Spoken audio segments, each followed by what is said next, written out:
উলথুৰ বুলি কয়, আমি কেনেকৈ পাতত দিওঁ আমি আপোনালোকক দেখুৱাম। এয়া দেউতাই আমাৰ কাটি আছে ঊলৰ। তাৰপিছত আমি এইখিনি যোগাৰ কৰিছোঁ, এই জলকীয়া, এই পিঁয়াজ, এই আদা আৰু এই ৰহুন, নিমখ, বাকীখিনি দেখুৱাই আছোঁ। এই অকণমান চৌদা দিছোঁ, এয়া এনেকৈ এইবোৰ ঢালি দিলোঁ। এই ৰহুন দিলোঁ, তাৰপিছত এইবাৰ নিমখ দিলোঁ, তাৰপিছত এইবাৰ জলকীয়া দিলোঁ, জলকীয়া দি পিঁয়াজখিনি দি দিলোঁ। এতিয়া কলপাতখন ভালদৰে মোহাৰিব লাগিব।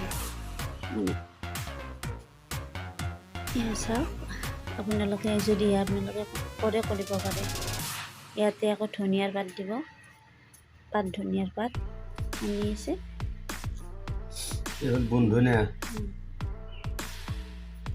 এবাৰ পাতখন এনেকৈ মেৰিয়াই দিব লাগিব, এনেকৈ মেৰিয়াই দি গাঁঠি দি দিব লাগিব।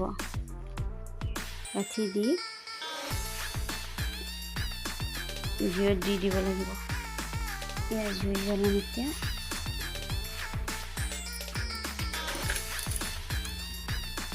ইয়াত পেক বানা হ'ল, এতিয়া আমি জুইত সেকিম। এনেকৈ সেকি পেলাই বা 15-20 মিনিটমান সময় থাকি আপোনালোকে ওলাই চাব। এতিয়া কিন্তু এইটো এতিয়া নোলাম, আমি যেতিয়া খাম তেতিয়াহে ওলাম, গৰমে গৰমে আপোনালোকক দেখুৱাইছোঁ। চাইলে ভাত খাবলৈ ওলাইছোঁ। এই পাতত দিয়াখিনি কচুখিনি আমি আনি ইয়াতে ৰাখিছোঁ। চাওচোন কেনেকুৱা হৈছে।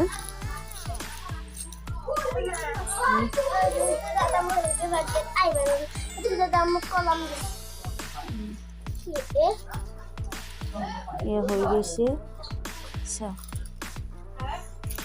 হৈ গৈছে।